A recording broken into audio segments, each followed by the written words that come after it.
thanks for watching Yoga by Jackie. I'm Jackie here with Cal Chester, who is currently a candidate for mayor here in Panama City Beach. He also does a lot of sustainable gardening for everybody, and especially children in schools and for our veterans. Cal, can you tell us a little bit about what you do? For sure. So I do edible landscaping or permaculture design, and what I do is I teach people how to grow most all their fruit and veggies and herbs that they're purchasing in the store as a grocery bill, and teach them to do it sustainably on their property. So basically whatever space they have, whether it's an apartment, balcony, or the side of a yard, whatever space is afforded to them, we just kind of teach them to creatively and constructively grow gardens that it teaches them to save money, it teaches them to make money, but at the same time it teaches them to kind of take their health back and independence. Definitely. Now, is this something that everyone can do? Is it affordable to start up? Yeah, for sure. Honestly, things like seeds and plants, you're going to pay a few bucks and you're going to get probably 40 or 50 bucks back in terms like a cucumber plant. You're going to have maybe $1 worth of seeds are probably going to give you maybe 10 different plants. From each plant you can probably harvest about 8 to 15 cucumbers, so 80 to 150 cucumbers from one seed packet is a great return on investment. Oh, definitely. One organic cucumber at the store is currently about $4. Yeah. So this is a wonderful thing that we're doing here. Now, Cal has done some yoga and meditation in the past. Can you tell us anything that has brought to you? Basically, it's a lot like gardening. What it does is it allows you to it takes your independence back, but more importantly, it allows you to have that balance. You know what I mean? You know where things come from, you know where things are going, and it's the same thing with kind of the energy. You're releasing the bad energy, you're taking in new energy, but also you're taking away a lot of the stress. You're taking away the things that you're carrying with you from the day-to-day that's like an excess that's not going to really help you out, and you're releasing them. Right. So it's kind of the same thing, and I get the same kind of release when I garden. You know what I mean? When I dig in the dirt a little bit, whether it's spiritual, whether it's physical, whether it's mental, it's always some kind of benefit. Yes, which all goes together as a whole for sure. All of that. Gardening can be super therapeutic, and you're building life and sustaining life. So it's a beautiful thing.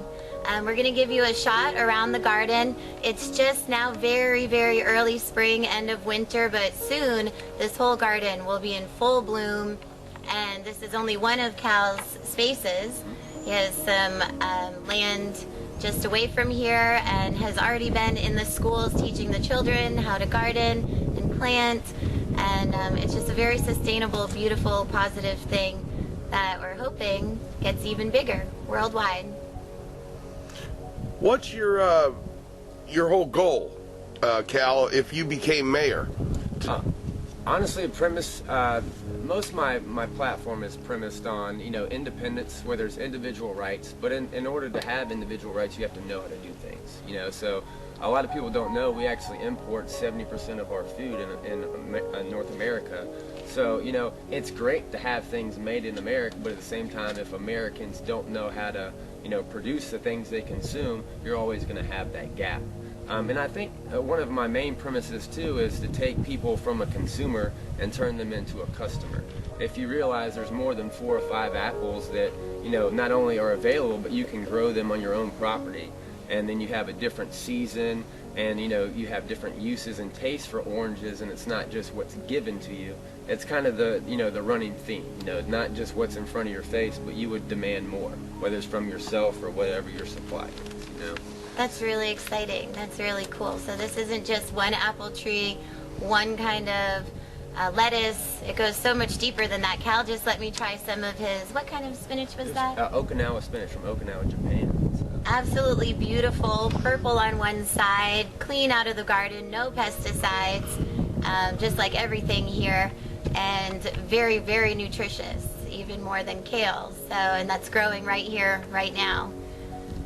And I teach people too is, one of the biggest concepts is, my book is a lot different than somebody else's book. What I do is I teach people basic concepts, and then the customization comes with their personality. What things they like to grow, what space they have, what things they eat, what things their family is purchasing at the grocery store. So what I do is I set up, a basic book that has fundamentals, and then from that they customize their garden and write their book with their individual preferences. So that's important. Wonderful. And I think it's also important how, you know, everybody eats. So that's the one thing that we have in common. And I think we're talking about, you know, different plants and whatnot, different types of oranges, different types of apples. That's kind of what we have represented in our community. You have different types of people, different personalities, different, you know, racial backgrounds. So I think it's important to, you know, have that biodiversity. And that's what actually allows me to not use pesticides and chemicals, because there's so many different, you know, plants here. There's checks and balances set up. You know, so there's plants that would bring ladybugs and dragonflies in to predate on things like mosquitoes and aphids that would be a problem. So you don't have to spray, you know. So including, you know, just like the mayoral campaign, including even the smallest of creatures into your whole environment is important, because you see the benefits from it. And I can also see how different neighbors, you know, I could grow lettuce, you could grow the tomatoes. Absolutely. And then we come together and share as a community. I'm going to give you a look at the Greenthumb Cowboys, one of their flyers. Now their mission is to fight hunger, obesity, diabetes by making landscapes healthy, edible, and aesthetic. Our motto, we don't grow plants, we grow people.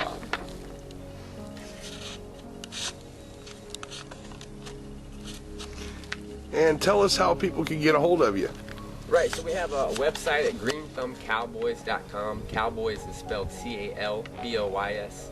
And you can also reach us at greenthumbcalboys@gmail.com. That's our email. And if you want to contact us by phone, our phone number is 850-866-6867. If you like visual stuff, I would actually check out our Facebook page if you have a Facebook. It's Facebook.com/edible landscape without the S at the end.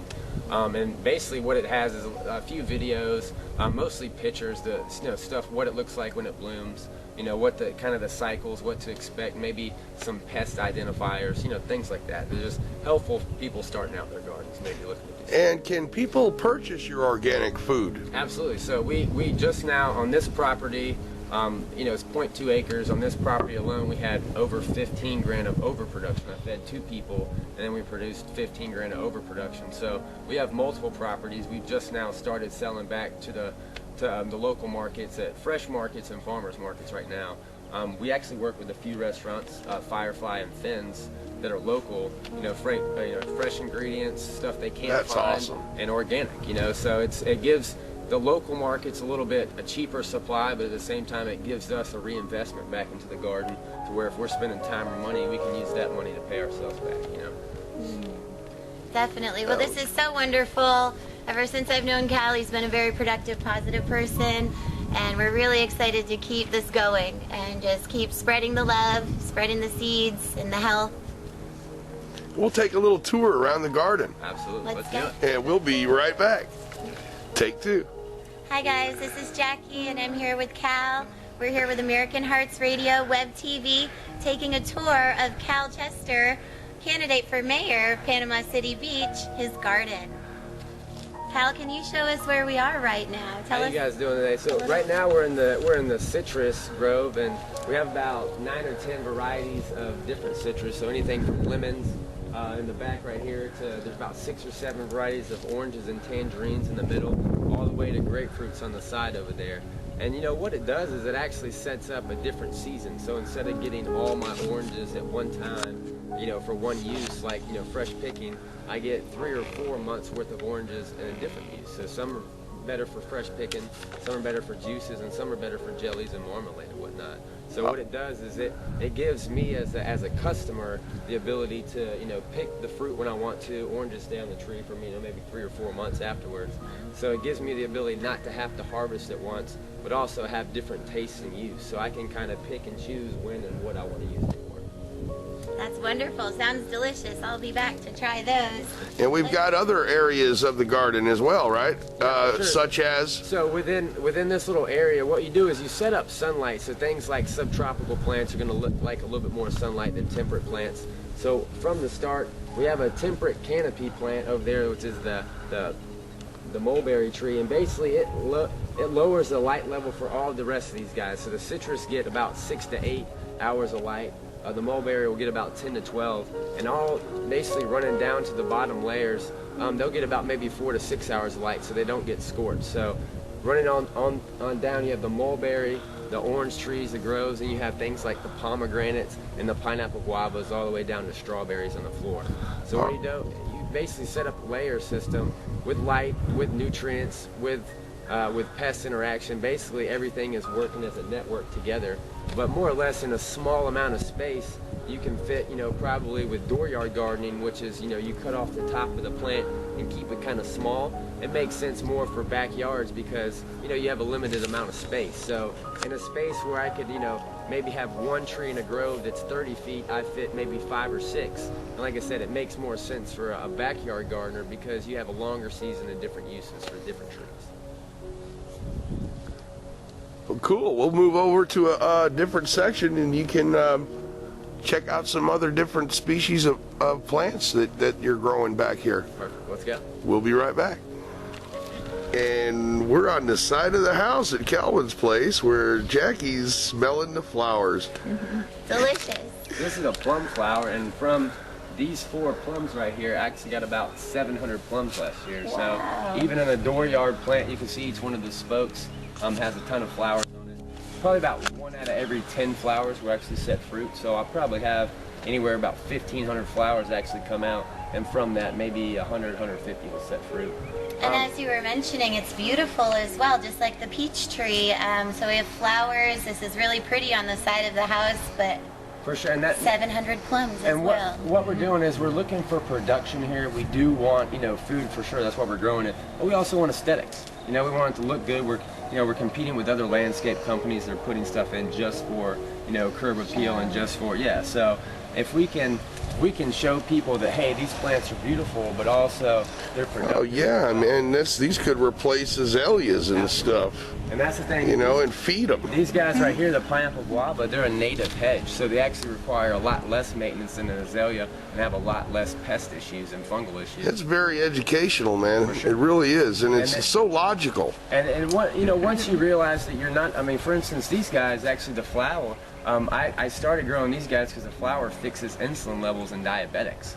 So my stepdad's a type 2 diabetic, and he's a snacker, and he likes sweet stuff. The flowers are really, really sweet. They taste like cotton candy. But once they fix your insulin level, it's just like, wow, I'm eating medicine. Wow. Yeah, that is awesome. So it's a convenient food, but then after the petals fall off and whatnot, you get an olive-sized fruit.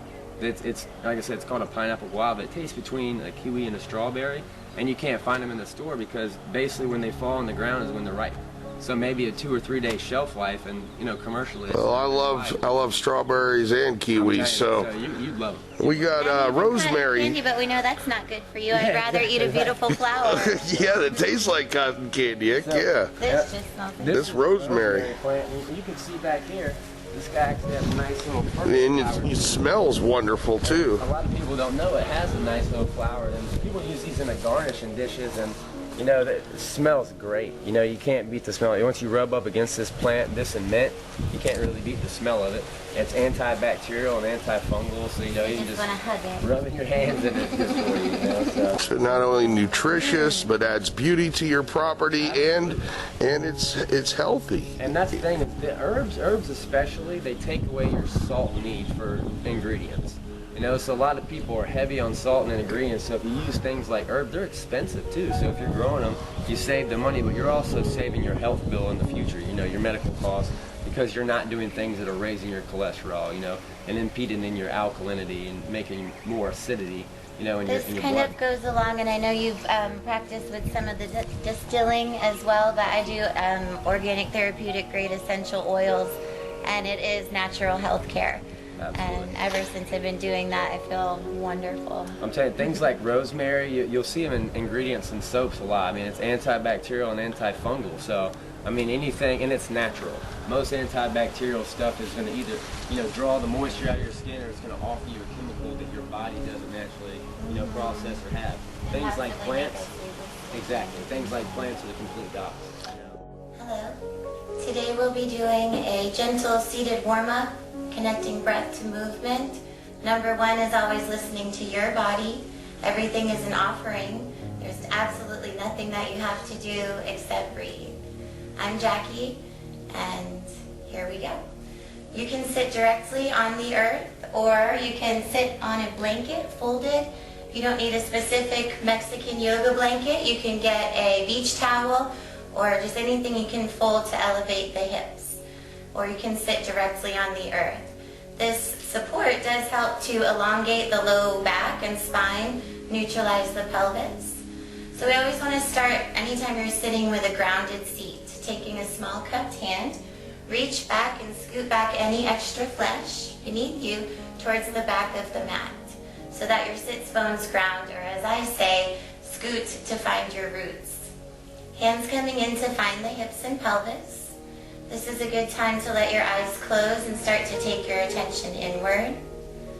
Tilting the pelvis slightly back, finding the backs of the sits bones, slightly forward, coming to the fronts of the sits bones, and eventually arriving in the middle. There's even a fulcrum point where you feel almost effortless, perfect balance, so we're searching for that place. Let the hands slide down your thighs, finding the knees, circling the shoulders forward to the heart, up to the ears, back behind you, and down to the earth. Forward, up, back, and down. Shoulder blades open, lift up, draw towards one another, and slide down. Doing this until your circle feels more smooth, and eventually keeping the shoulder blades behind the back, feeling the heart open. Hands can stay on the knees, more of a sense of grounding, or open to the sky, inviting space. You also might like to take one hand to the heart and one hand to the diaphragm, focusing on movement of breath more through the diaphragm. Feel space between each and every vertebra as you keep rooting through the seat, reaching the crown of the head to the sky. As you breathe through the nose, prana, life force energy itself, the breath, moves along the spine. The inhale, the breath is ascending up the spine, continuing past the crown of the head. Exhale through the nose, descends down the spine, past each and every vertebra, continuing to the earth. As you inhale, let your diaphragm expand, coming outward, the ribs open as the lungs fill. Reverse the wave as you exhale, draw the belly in, ribs close, emptying. This action over time will tone your midsection, but right away this very beneficial breath will steady the heart rate, lower blood pressure. It's very good for you. Let your ears turn inward as you breathe. You can slightly constrict the back of your throat as if sipping through a straw.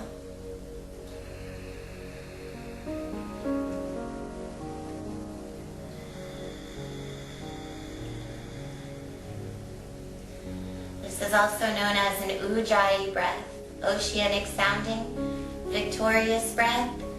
So even, steady, full inhales, and even, steady, complete exhales. As the ears turn inward, listening to this wave-like sound of your breath, the mind can't go to other places. So it's a wonderful way to stay present, just listening to your breath. Before we begin, let your palms meet at your heart center and Jali Mudra. A seal to your practice, the thumbs can connect to the chest. Keep the elbows and shoulders relaxed. Visualize light in your heart center. An open window of light with no walls, and this light is growing with your awareness, radiating outward.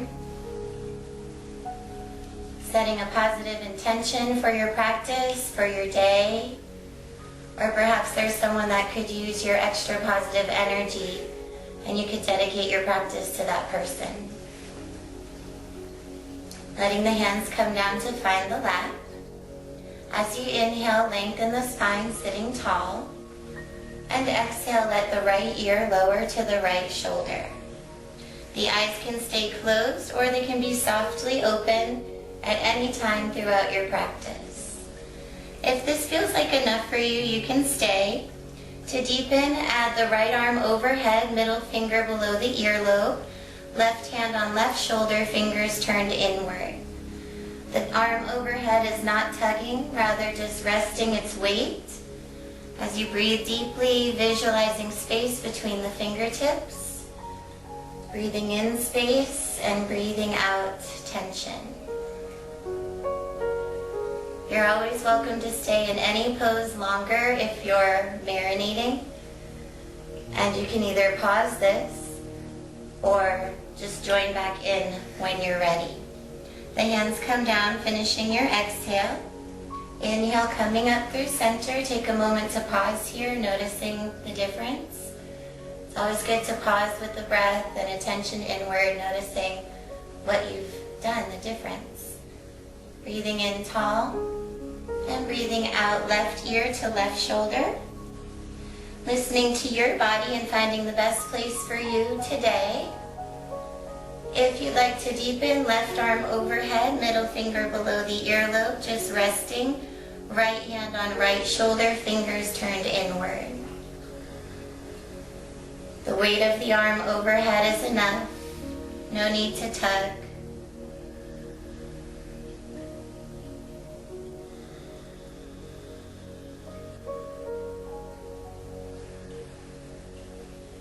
And on an exhale, release the hands down, belly in, sitting up tall as you inhale. Noticing how that feels. Inhale, lifting the chin about halfway to the sky. Open the throat and heart. Exhale, rolling down, chin to chest, belly in. A few more, inhaling up. Let your shoulders stay back. Exhale, rolling down. Keep the spine long and let gravity take the forehead. 2 more times, extending the front spine as you lift and lengthening the back of the spine as you lower. Once more. Make sure as you lift, you keep the back of your spine long and rolling down, keeping your chin down. Inhale, roll the chin over towards your right shoulder. Stopping there or lift another inch or 2. Exhale, rolls down through center. Continue left. Inhale and exhale.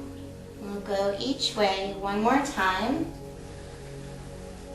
If you should find anywhere tight along the way, you can always pause in that place and take a few extra deep ujjayi breaths, allowing the muscles to lengthen and allowing yourself to let go of any tension.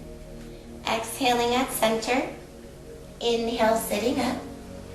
And exhale the hands to the knees. Same shoulder roll with your breath. Inhale, forward and up. Exhale, back and down. And a few more. Inhale to the heart and the ears. Exhale, back, body, and down. Let's unwind the legs. If you were sitting on a blanket, you can continue to. If sitting is uncomfortable, right on your mat, you can still elevate the hips or come flat. So a little bit of the joint freeing series, which we can do in full or will also be on American Hearts Radio, web TV. For now, let's do the ankles. Inhale as you point through the toes. Exhale, coming back to flex. Inhale, point. Exhale, flex. As you do this, keep your thighs strong, keep energy through your entire body, even though this is just a gentle movement. It's connected. Your feet and ankles connected all the way up through the legs and hips, perhaps even through the back. Everything connected. Switching the breath, inhale as you flex. Exhale, roll down and turn your toes inward to say hello. Inhale, flex. Exhale, the toes are rolling down and inward. So 6 times is a good number to get into the benefits of your pose. If this feels tight at first, just keep breathing, keep going. It's normal to sometimes get a cramp in the foot depending on how active you've been on your feet lately. Anything like that, any sports you might do. Circling, inhale the toes up, flexing. Exhale, both go down and around. Inhale up. Exhale down and around. We'll go that way 3 or 4 times. And switching, inhale up and over, exhale down and around.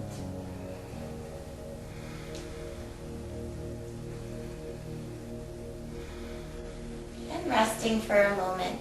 So ankle should feel pretty good. If you catch one leg and shake the ankle, it feels nice. Before we come down to the back for the figure 4, let's get the knees.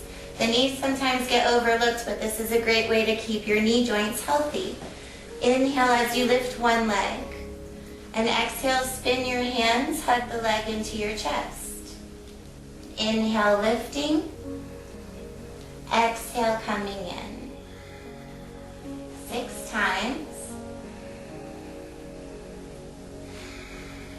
You're creating your own synovial fluid. A nice lubricating fluid for your joints.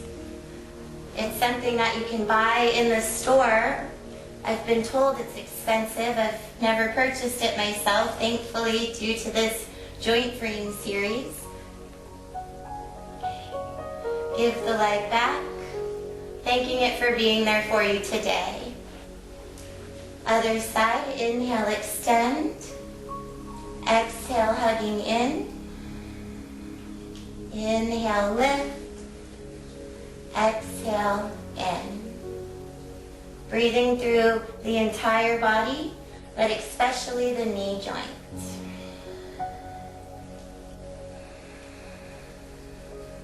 And I like this one as you keep going, you can get a deeper stretch. Inhale, bringing the leg in a little closer. Exhale, hug it in a little closer.